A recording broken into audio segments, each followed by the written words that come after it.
अब ये कंपनी देखो, इसमें जब ब्रेकआउट हुआ था एग्जैक्टली ये लेवल पे, यहाँ मैंने बोला था ये ब्रेकआउट होगा, उसके बाद रेड कैंडल बनी और फिर ये जो चलने लगा 241 आ चुका है। ये कंपनी ने बहुत सही रिटर्न दिए, पिछले 4 दिनों में कंटिन्यू ये 137 वाला 241 हो चुका है शेयर। तो ऑलमोस्ट इसने 100 पॉइंट अप मूवमेंट दे दिए।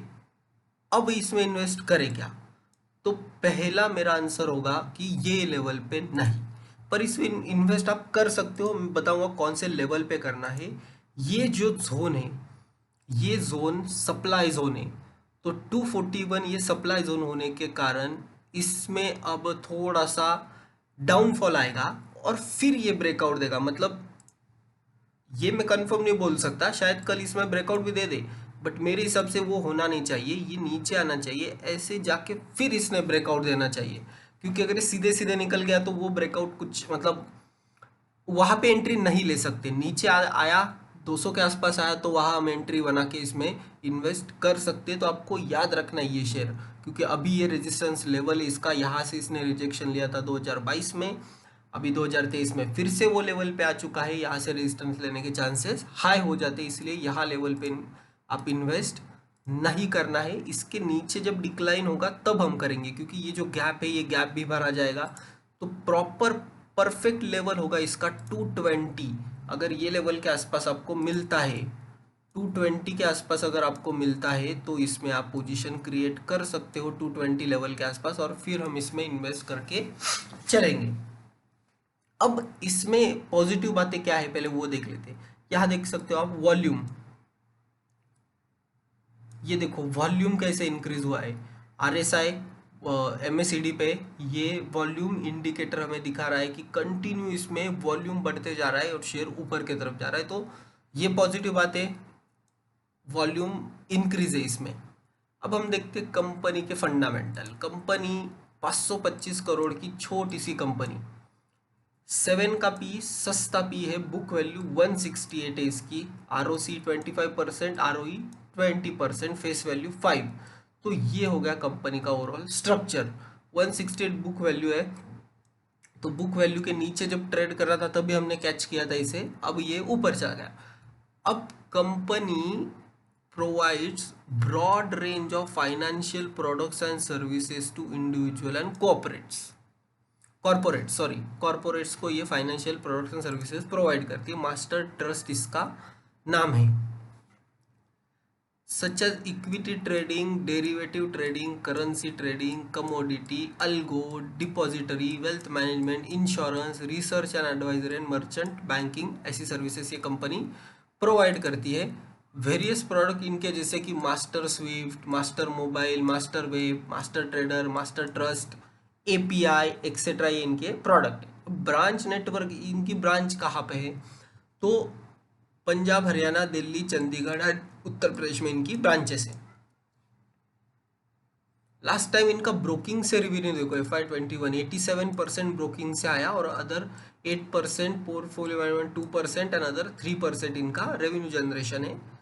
ऑनलाइन बिजनेस इनका इंक्रीज हुआ है, increase in online business, online broking business, online broking segment में इनका है। क्लाइंट बेस देख सकते हो, 37% आर एक्टिव क्लाइंट है इनके, और 19,000 प्लस करोड़ इनके टोटल एसेट ये मैनेज करती है। तो ओवरऑल बिजनेस इनका अच्छा। अब देखते हैं इनके फंडामेंटल। यहाँ आपने 50-200 डीएमए के ऊपर, जैसे ही 50 डीएमए ने 200 डीएमए को ऊपर की तरफ ब्रेकआउट दिया, हमारे यहाँ पे एंट्री बनती है। स्टॉप लॉस ये 20 रुपए का नीचे का बनता था। ये स्ट्रक्चर काफी सही है और ब्रेकआउट आ चुका है। प्रॉफिट ग्रोथ देखो, 45.7 के CAGR से ग्रो करे लास्ट 5 ईयर से। डेबिटर डे 74 से 53 डेज हो चुके हैं, ये अच्छी बात है। इनके पीयर में देखो, अभी Muthoot finance, Shriram, Bajaj holding, Bajaj finance, Finserv, SBI card, ये सब कंपनी इनके कंपटीशन में है।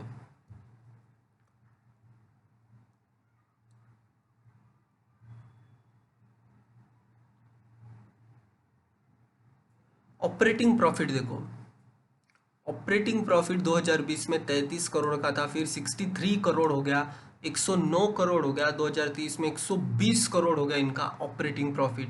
इसके साथ साथ इनके ओपीएम मार्जिन देखो, ओपीएम 24% थे, 28 हो गए, फिर 33 हुए, अभी 35% ओपीएम इनके बढ़ गए, ओपीएम मार्जिन इनके इंक्रीज हो गए। तो ये पॉजिटिव बात है कंपनी के लिए, बहुत सही इंक्रीज इनके प्रॉफिट में हो रहा है। यहाँ देखो कंपाउंड सेल्स ग्रोथ 13%, 18%, 36% इनके है। कंपाउंड प्रॉफिट ग्रोथ देखो 21%, 46%, 75% कंपनी प्रॉफिट ग्रो कर रही है।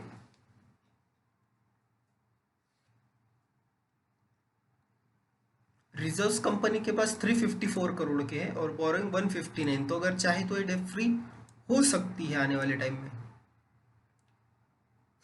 यहाँ इंटरेस्टिंग बात, मेजॉरिटी स्टेक होल्डर प्रमोटर है, प्रमोटर इनके है सिंघानिया अरोरा, ये लोग इनके प्रमोटर है। और 74.83, तो मतलब मैं वो बोला ऊपर के क्यों छोड़ दिए पता नहीं, 75 रख लेते एज पर सेबी गाइडलाइन, 75 रख लेते, बट 74.83 इनके पास है।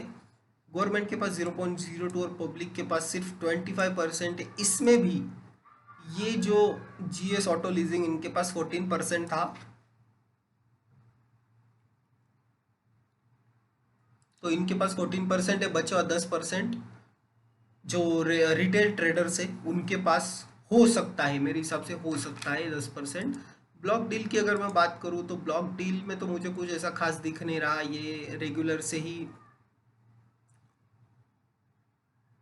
डेली ट्रेड है, ये कम वैल्यूएशन पे बहुत सही ट्रेड हुए। 2023 में जो 138 पे इनका वैल्यूएशन था, तो 138 मतलब वही लेवल है, ब्रेकआउट लेवल। यहाँ पे ब्लॉक डील हुई थी, उसके बाद शेयर भाग गया। मतलब अभी देखो ये जो इन्होंने खरीदा है जसनजोत सिंह अरोरा, इन्होंने 4,93,000 शेयर खरीद ले। तो एक बार कैलकुलेट करते इनका प्रॉफिट,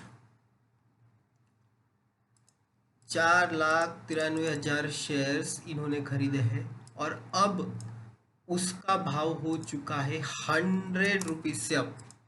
तो देखो 4,93,00,000 इस इनके पास ये बन गया 4,93,00,000, और इन्होंने जो जो कैपिटल लगाया था 4,93,000 इंटू 138 भाव पे खरीदा था, तो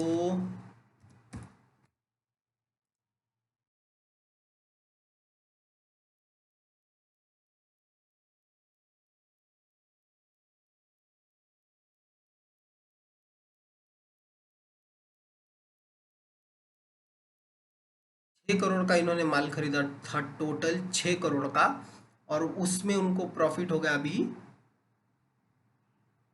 4 करोड़ का। तो बहुत सही प्रॉफिट हो चुका है। ये देख सकते हो इन्होंने जो बाय किया है मास्टर ट्रस्ट, बहुत जबरदस्त बाय किया है। तो ऐसे ये कुछ लोग हैं जिनके पास ज़्यादा क्वांटिटी है शेयर्स की।